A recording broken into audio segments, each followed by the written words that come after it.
Hi, welcome back to my YouTube channel. ඉතින් අදත් ලස්සන වීඩියෝ එකක් මම අරගෙන ආවා අපේ ආධ්‍යාත්මික ජීවිතේ වර්ධනය කරගන්නේ කොහොමද කියලා දෙන්න. අපේ ආධ්‍යාත්මික ජීවිතය හරියට භාජනයක් වගේ කියලා කිව්වොත්. ඒ කියන්නේ භාජනයකට අපි සම කරොත්. ඔයා හිතන්නේ ඔයාගේ භාජනේ පිරෙන්නේ මොනවා වලින්ද කියලා? ඉතින් ජේසුස් වහන්සේ සමහර තැන්වලදී භාජනයේ උපමාවට අරන් කතා කරලා තියෙනවා. ඉතින් මම අද ඔයාලට මේ ආධ්‍යාත්මික වර්ධනය ගැන කියලා දෙන්න ගත්ත බයිබල් වර්ස් එක තමයි ක්‍රියා 9:15 වෙනි වගන්තිය. ඒකේ සුදු පවුලතුමාව අසෑ පිට යද්දි අපි දන්නවා ආලෝකයක් ඇවිල්ලා ඒ ආලෝකයෙන් උන්වහන්සේව අන්ධ වෙලා ඉතින් සාවුලට ඇස්පේන් නැතුව ගියාන් පස්සේ උන්වහන්සේ අනනියස් කියලා ශ්‍රාවකයට දර්ශනය වෙලා කියනවා සාවුලට උදව් කරන්න කියලා ගිහින්. ඉතින් මේ වෙලාවේදී අනනියස් කියනවා උන්වහන්සේට ඒ කාලේ ක්‍රිස්තුස් වහන්සේගේ ශ්‍රාවකයන්ව මරපු ඉතින් සාවුලව මොකටද බේරගන්නේ කියලා හද්දි මෙන්න මේ විදිහට ක්‍රියා 9:15 වෙනි වගන්තිය උන්වහන්සේ කියනවා සාවුලව මන් තෝරගත්ත කියලා විජාතීන්ට ධර්මය අරගෙන යන භාජනයක් කියලා. උන්වහන්සේ භාජනයක් කියලා කිව්වේ ඇයි? මොකද අපි භාජනයකට අපි ඒක ෆිල් කරලා එහෙම නැත්නම් හරි දේවල් වලින් ඒ භාජනය ෆිල් කරාන් පස්සේ අපිට හිස් භාජන ඒ භාජනයෙන් පුරවන්න පුළුවන් වෙනවා. ඉතින් හින්වහන්සේව ජේසුස් වහන්සේ පුරවලා ඒ භාජනයෙන් අනිත් අර හිස් වෙච්ච කප් පුරවුවා. ආධ්‍යාත්මයේ උන්වහන්සේ සෞලිතුමාගේ ලස්සනට පිරෙවා වගේ අපේ ආධ්‍යාත්මෙත් අපි භාජනයකට එහෙම නැත්නම් කෝප් එකට අපි සමාන කළොත් මේ භාජනයේ පිරෙන්න ඕන විදිහක් තියෙනවා. ඒ කියන්නේ උන්වහන්සේ අපේ ආධ්‍යාත්මය ලස්සනට පිරවුව විදිහක් තියෙනවා. ඉතින් උන්වහන්සේ සෞලතුමාගේ ජීවිතේම නැත්නම් පවුලතුමාගේ ජීවිතේ වෙනස් කරපු විදිහ ඒව බලද්දී උන්වහන්සේගේ ආධ්‍යාත්මය ටික වෙනස් වුණ එකකින් ඒ ලස්සන කප් එක ෆිල් වෙලා විජාතීන්ට ධර්මයෙන් දේශනා කරන්නේ හිස්සු කප් ලස්සනට පුරවන්න උන්වහන්සේට හැකියාව හම්බුනේ. ඉතින් අපි මේ කප් එක අපේ ආධ්‍යාත්මික ජීවිතය කියලා හිතනවා නම් ඔයා නිකපට හිතලා බලන්න ඔයාගේ කප් එක මෙච්චර දවස් පිරුණේ මොනවයින්ද කියලා. අපි ගොඩක් වෙලාවට අපේ ආධ්‍යාත්මය අපි කැමති දේවල් වලින් එහෙම නැත්නම් යක්ෂයාගේ දේවල් වලින් අපි ආස කරන දේවල් වලින් අපි තනිකර හිතට වහල්ලු වෙලා.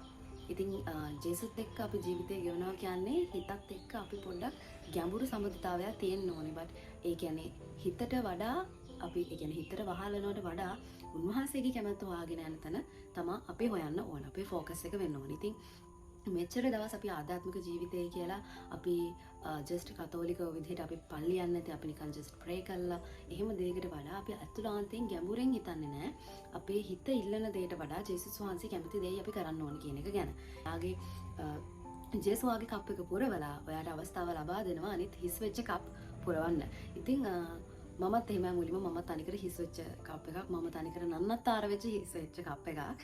ඉතින් ජේසුස් මාව ලස්සනට අරගෙන මාව ලස්සනට ආශිර්වාද කරලා උන්වහන්සේ හරි ලස්සනට මාව චුටු පුරවගෙන යනවා. ඉතින් මට පිරවිච්ච දේ තමයි මම ඔයාලගේ හිස් වෙච්ච කප් වලට දෙන්නේ. ඉතින් ඔයාලටත් ගොස්පල් එකක් ඔයාලා හැමෝටම WhatsApp use කරනව නැද කාලේ ඉතින් WhatsApp එකේ ස්ටේටස් එකක් දාලා හරි එතනින් පටන් ගන්න පුළුවන් උන්වහන්සේගේ දේවරාජ්‍ය ගැන දේශනා කරන්න. ඉතින් ඔයාගේ කප් එක පිරවෙන්න ඕන විදිහ අපි දැන් බලමු.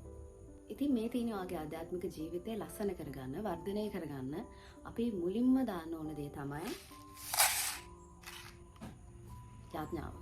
ඉතින් යාඥාව නැතුව ඔයාගේ ජීවිතය, ආධ්‍යාත්මික ජීවිතේ කිසිම පැවැත්මක් තියෙන්න විදිහක් නැහැ. ඔයාගේ ප්‍රයා ලයිෆ් එක හරියට ඔක්සිජන් වගේ කියලා සුදු පාද්‍රි පියෝතුමා කියලා තියෙනවා. ඉතින් ඒ වගේ ඔයාගේ ජීවිතේට, ආධ්‍යාත්මික ජීවිතේට වර්ධනයක් වෙන්නේ නැහැ ඔයාට ප්‍රයා ලයිෆ් එකක් නැත්නම්. ඉතින් යාඥාව කියන එක අනිවාර්යයි. ඉතින් ජේසුස් වහන්සේත් එක්ක කනෙක්ට් වෙන්න තියෙනවා. නැත්නම් උන්වහන්සේත් එක්ක කතා කරන්න තියෙන ලස්සනම විදිහ තමයි යාඥාව. ඉතින් යාඥාවේදී ඔයා යාඥාව ජීවිතයකට ඔයා යන්නේ නැත්නම් ඔයා දවසකට හරියට ප්‍රේ කරන්නේ නැත්නම් ඔයාට ප්‍රයා ලයිෆ් එකක් හරියට මේන්ටේන් කරන්නේ නැත්නම් ඔයාගේ ආධ්‍යාත්මික ජීවිතේ තනිකර පසුබැස්මකට ලක් වෙන්නේ මෙන්න මේකේ හින්දා. ඔයාගේ ඩවුන්ෆෝල් එකට ලොකුම හේතුව ඔයාට ජේසුව දැනෙන්නේ නැති වෙන්න පුළුවන්. ඔයාට ජේසුව උදව් කරන්නේ නැහැ. මගේ ජීවිතේ නන්නත්තර වෙලා අරකයි මේකයි කියලා ඔයා ගොඩාක් වෝරි වෙන්නේ, ඔයා බය වෙන්නේ හැම දෙයකටම හේතුව යාඥාවක් වට නැති හින්දා.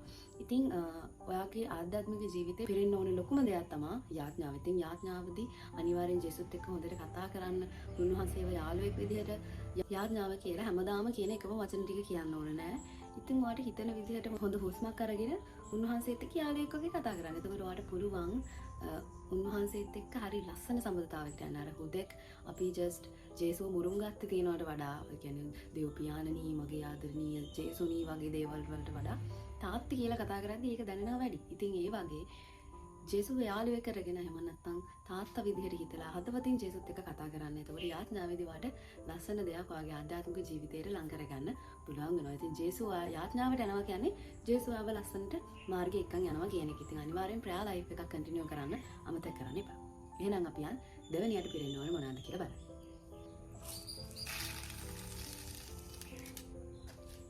මේ දැන් මම පිරෙව්වේ දේව වචනේ කියවීම කියන එක. ඔයාගේ ආධ්‍යාත්මික ජීවිතයේ දේව වචනේ කියවන්න නැත්නම් ජේසුගේ වචන ඔයා දන්නේ නැත්නම් ඔයාට ඔයාගේ ජීවිතේ එතනින් යාට ආධ්‍යාත්මික ජීවිතයක් ගෙනියන්න වෙන්නේ නැහැ. මොකද ඔයා ජේසු කිව්ව දේවල් දන්නේ නැන්නේ. ඔයා ජේසු කිව්වේ මොනවද කියලා දැනගන්න එපා අපි ජීවත් වෙන්නේ විදිහට. ඉතින් ජේසු කිව්ව දේවල් දැනගන්න අනිවාර්යෙන් බයිබල් එක කියවන්න ඕනේ. ඒක අනිවාර්යයි. මම ගොඩක් වීඩියෝස් වල මෙන්ෂන් කරලා තියෙනවා බයිබලයේ කියවනවා කියලා කියන්නේ හරියට ජේසුට කෝල් එකක් ගත්තා වගේ කියන එක. ඉතින් ජේසු අපිට ඒ තුලින් අපිට ලස්සන මාර්ගයක් පෙන්වලා දෙනවා. හරි දේවල්, ඒ කියන්නේ හරි යහපත් මාර්ගය ජේසු යන්න කිව්ව දේවල් ඒ ඉගෙනීම අපිට ඉගෙන ගන්න පුළුවන් ඉන්නේ. අපි උන්වහන්සේගේ දේව වචනේ කියවුවොත් විතරයි. ඉතින් මගේ ජීවිතේ ගොඩක් වෙනස් වෙනවා ඔයා දේව වචනේ කියවනවා නම්. මොකද ඉතින් ඔයාට දැනගන්න හම්බ වෙනවා ඔයාගේ ජීවිතේ මොන තරම් අගාධයක දින්නේ මොන වගේ දේවල් වලට අබ්බැහි වෙලා ඉන්නේ. ඒ වගේ ගොඩක් දේවල් වලට දැනගන්න හම්බෙයි. ඔයාගේ ජීවිතේ අනවශ්‍ය දේවල් කට් කරලා උන්වහන්සේ ගාවට යන්න, උන්වහන්සේ කියන පාරේ ඇවිදන් යන්න ඔයාට ආශිර්වාද හම්බ වෙනවා. ඉතින් අනිවාර්යෙන් දේව වචනේ කියවන්න. ඒ දේව වචනේ කියවලා ඒකේ තියෙන විදිහට ජීවත් වෙන්න අමතක කරන්න එපා. මොකද ඒකේ කියලා දෙන දේවල් අමාරුයි කියන්නේ. ඒවා අමාරු වුණාට ජේසු ඒව කරලා පෙන්නන අපිට මේ දේවල් කරන්න පුළුවන් කියලා. ඒක මා බලවත් කරන සංවිධානය තුළ මට සියල්ල කළ හැකි කියන එක තමයි පිලිප්පි 4:13 කියන්නේ. ඉතින් අනිවාර්යෙන් ඔයාට ඕන දෙයක් කරන්න පුළුවන් වෙනවා ජේසු ඔයාගේ ජීවිතේ හරියට ඉන්නවා. හැබැයි යහපත් දේවල් විතරයි.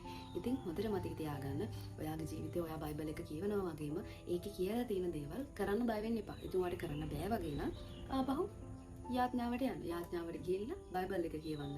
බයිබල් එක කියවලා අප යාඥා කරන්න. ඉතින් මේක තමයි අපේ ජීවිතේ process එක වෙන්න ඕනේ. ඉතින් ඊළඟට ඔයාගේ ආධ්‍යාත්මික ජීවිතය කියන මේ කප් එක පිරවෙන්න ඕන දේ තමයි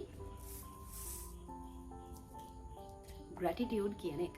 gratitude කියන්නේ කෘතඥතාවය. ඉතින් උන්වහන්සේ අපේ ජීවිතේට අපිට දෙන දේවල් වලට අපි කෘතඥ වෙන්න ඕනේ. මොකද උන්වහන්සේගේ ආශිර්වාදය නැතුව කිසිම දෙයක් අපිට අපේ ජීවිතේ ලැබෙන්නේ නැහැ. ඉතින් උන්වහන්සේ හරියට කිව්වොත් උන්වහන්සේ හා කිව්වොත් තමයි උන්වහන්සේ දුන්නොත් තමයි අපිට දෙයක් හම්බෙන්නේ. ඉතින් සියලු දේ සපයන දෙවියන් වහන්සේ ඔයාට හම්බෙන ඇල්පෙනිත් ඉඳලා ඔයාට මිදුන හුස්මේ ඉඳලා උන්වහන්සේ සපයපු දේවල්. ඉතින් අපි හැම වෙලාවෙදීම උන්වහන්සේ දුන්න හැම දෙයකටම ස්තුතියි කියන අමතක කරන්න හොඳ නැහැ. ඉතින් ඒක පුංචි පුරුද්දක් කරගන්න අපේ ජීවිතේ. මම ගොඩක් දැකලා තියෙනවා මිනිස්සු මම මේකට ලස්සන උපමාවක් කියනවා. ඔයා ගියා කියලා හිතන්නකෝ මොකක් හරි පේස්ට්‍රි ෂොප් එකකට. දැන් යනවා පේස්ට්‍රි කඩේකට. ගියන් පස්සේ යාලා එවලේ ඕපන් කරා විතරයි. පළවෙනි එක ඔයාලට දෙද්දි ඔයාලට හරි සතුටු වෙන්නේ අනේ බලන්න ජේසු මට පළවෙනි එක දුන්නා කියලා. ඒකට ආප්‍රයිස් දිලුවා. හරිනේ. ඒ වගේ ඔයාට දැන් ඔයා හිතනකෝ ආපහු පේස්ට්‍රි කඩේකට යනවා. අවසාන පේස්ට්‍රි එක තමයි ඔයාට හම්බෙන්නේ. එතකොට කොහොමත් මතක් වෙනවා ප්‍රයිස් දිලවා. අවසාන එකනේ ඔයාට හම්බුනේ. ඉතින් ඔයාට මැද්ද එකක් හම්බුච්ච වෙලාවට නෝ ප්‍රයිස් දිලවා. ඇයි? අයි අපිට ඒ වෙලාවට මතක් වෙන්නේ නැත්නම් ජේසුස් වහන්සේට thank you කියන්න. අන්න ඒ වගේ අපේ ජීවිතේ අමතක වෙන දේවල් තියෙනවා. අමතක වෙන තැන් තියෙන උන්වහන්සේට අපි thank you කියන්න ඕන. මේ හුස්මේ ඉඳලා උන්වහන්සේ අපිට සපයපු දේවල්. ඉතින් අපි හැම වෙලාවෙදිම උන්වහන්සේට thank you කියන්න ඕනේ. උන්වහන්සේට ප්‍රශංසා කරන්න ඕනේ අපිට මේ හම්බෙච්ච හැම දෙයක් වෙනුවෙන්ම. මොකද උන්වහන්සේ අර මං කලින් කිව්වා වගේ උන්වහන්සේ දෙන්නේ නැතුව අපිට දෙයක් හම්බෙන්නේ නැහැ. ඉතින් අවශ්‍ය දේවල් අපිට හම්බුනාම පස්සේ අපි thank you කියනවා වගේ ඔයාගේ ජීවිතේ ඔයාට මාක් හරි දුකක් වාට කරදරයක් දුන්න එක වෙලාවකදී thank you කියන අමතක කරන්න එපා. හොඳම උදාහරණයක් ජොබ් තුමාව අපි දන්නවා පැරණි කිවිසුමේ ඉන්න චරිතයක්. ඉතින් උන්වහන්සේ ජොබ් තුමාගේ තිබිච්ච හැමදේම අරගත්තා. ඔයාලා ඒ කතාව කියවලා බලන්න. ඉවලේ ජොබ් තුමා කිව්ව එක වචනයයි. ස්වාමීන් වහන්සේ දුන්සේක ස්වාමීන් වහන්සේ ගත්තේක. අන්න ඒ වගේ අපිට හරි gratitude එකක් තියාගන්න පුළුවන්. උන්වහන්සේ ගත්ත දේවල් වලදී උනත් උන්වහන්සේට thank you කියන්න පුළුවන්. වෙච්ච කරදරයකදී උනත් මොන හරි ප්‍රශ්නයක් වුණාමදිත් උන්වහන්සේට ළඟ වෙන අවස්ථාවක් ලබා දුන්නා කියලා හිතලා ඒ දේවල් අපේ ජීවිතේට ගන්න පුළුවන් නම් ග්‍රහණයක් කියලා මම හිතනවා. ඉතින් අනිවාර්යෙන් කෘතඥ වෙන්න අමතක කරන්න එපා. ප්‍රශංසා කරන්න අමතක කරන්න එපා. ඒකෙන් ඔයාගේ ජීවිතේ තවත් උන්වහන්සේට ළඟ වෙනා වගේම ආගේ ආත්මීය ජීවිතේ ලස්සන වෙනසක් ඇති කරන්න හේතුවක් වෙනවා. ඊළඟට පිරෙන්න ඕන දේ තමයි ඉතින් මම පෙරුවේ කීකරුකම. ශුද්ධාත්මයන් වහන්සේට කීකරු වෙන්න නැතුව ඔයාට ආධ්‍යාත්මික ජීවිතේ කිසිම ගමනක් නැහැ හරියටම කියනවා. මොකද උන්වහන්සේ අපිට කියලා දෙන්නේ ජේසුස් වහන්සේගේ ගමන යන්න. එහෙම නැත්නම් ජේසුස් වහන්සේ පෙන්නලා දුන්න ගමන යන්න උන්වහන්සේට ප්‍රසන්න වෙන විදිහට ජීවත් වෙන්න. ඉතින් උන්වහන්සේ කියලා දෙන දේ අපි වැරද්දක් කරද්දී අපිට පොඩි සිතුවිල්ලක් එන මේක වැරදි කියලා ආයෙතම ශුද්ධාත්මයන් වහන්සේ.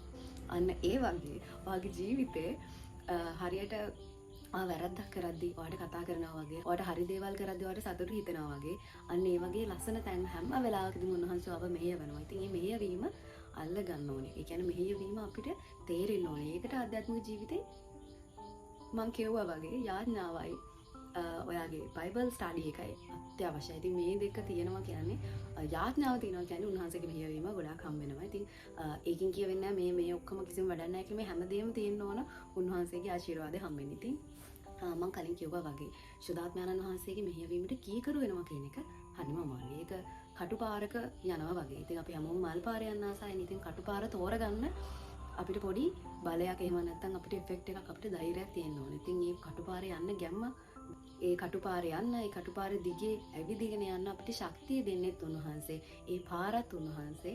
ඒ ආශිර්වාදෙත් උන්වහන්සේ. ඉතින් අපිට ශුද්ධාත්මයන්න් වහන්සේගේ ආශිර්වාදය හම්බ වෙනවා කියන්නේ උන්වහන්සේට කීකරු වෙනවා කියන්නේ ගැඹුරු සම්බන්ධතාවයක් අපිට තියෙනවා කියන එක. මොකද උන්වහන්සේගේ කීකරුකමට නතු වෙනවා කියන්නේ ටිකක් අමාරුයි. ඒ වුණාට කරන්න පුළුවන් වැඩක්. ඒ වුණාට ඒ කීකරුකම ඇති කරගන්න අපිව දාන ප්‍රශ්නවලදී උනත් උන්වහන්සේත් එක්ක අපි අතින් අල්ල ගන්න අමතක කරන්න හොඳ නැහැ. ඉතින් උන්වහන්සේ පෙන්වලා දෙන දේවල් අපිට ටිකක් අමාරු වුණාට ඒ වුණාට ඒ දේවල් නොකර ඉන්න නැතුව ඒ ආශිර්වාදයට යන්න අපි උන්වහන්සේගේ කීකරුකම ඒ හික්මවීමට නතු වෙන්න ඕන. ඉතින් උන්වහන්සේගේ ආශිර්වාදය ලබා ගන්න අපි ශුද්ධාත්මයන්න් වහන්සේට කීකරු වෙන එක අපි පොඩ්ඩක් අපි ඒ වෙනුවෙන් යාඥා කරමු. ශුද්ධාත්මයන්න් වහන්සේ අපිට පෙන්වන දේවල් අපිට තේරුම් ගන්න. ජේසුස් වහන්සේ මේකයි මගෙන් බලාපොරොත්තු වෙන්නේ කියන එක ගැන සිතුවිල්ල අපේ හදවතට ගන්න. මොකද අපි දේවල් කරද්දී අපි කැමති දේවල් කරන්න. ඉතින් ශුද්ධාත්මයන්න් වහන්සේ දේවල් පෙන්වුවත් එහෙම ගණන් ගන්නෙ නැහැ. අපි කැමති දේ තමයි අපි කරන්නේ. අන්න ඒ වගේ ඒ වෙලාවට අපේ කැමැත්තට වඩා උන්වහන්සේගේ කැමැත්ත මොකක්ද කියලා බලලා ඒ දෙයට කීකරු වෙන්න අපිට ශක්තිය හම්බෙන්න කියලා අපි යාඥා කරමු. ඊළඟට පෙන්නන්න ඕන එක තමයි උපවාසය. ඉතින් ඔයාට ෆාස්ටිං එහෙම නැත්නම් උපවාසය කියන එක සෙල්ෆ් කන්ට්‍රෝල් එකක් හදාගන්න බැරි නම් එතනින් එහාට ආධ්‍යාත්මික ජීවිතේ ඇත්තටම ලොකු හිඩසක් ඇති වෙනවා. මොකද උන්වහන්සේ කිව්ව දේවල් අපි යාඥාවකට මේ ස්ටෙප් එකත් එක්ක අපහු පිරවෙනවා කියන්නේ යාඥාවත් එක්ක බැඳෙන්න අපි උපවාස කරලා අපි යාඥාවකට යනවා කියන්නේ ඒකෙදි උන්වහන්සේගේ ආශිර්වාදය අපිට ලස්සනට හම්බ වෙනවා. මොකද යක්ෂයව තමයි අපෙන් ඈඩ් කරන්නේ. ඉතින් මේක ගොඩාක් පවර්ෆුල් ලස්සන ස්ටෙප් එකක්. අපි ගොඩක් මේක කරන්නේ නැත්තේ අපි මේකට කැමති නැහැ. අපි මේකට කැමති නැත්තේ යක්ෂයා අපිව අල්ලන් ඉන්නවා.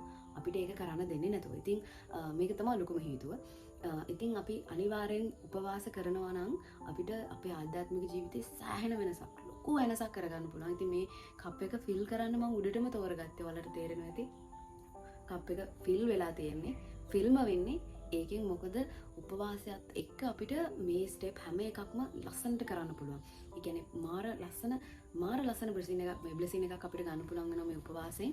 ඉතින් උපවාසය කියන්නේ ගොඩාක් පවර්ෆුල් දෙයක්. අපි කෙලින්ම යක්ෂයව ඩිනයි කරන එකක්. ඒ කියන්නේ අපි යක්ෂයව අපෙන් ඈඩ් කරන එකක්. ඉතින් ඒක ටිකක් අමාරුයි.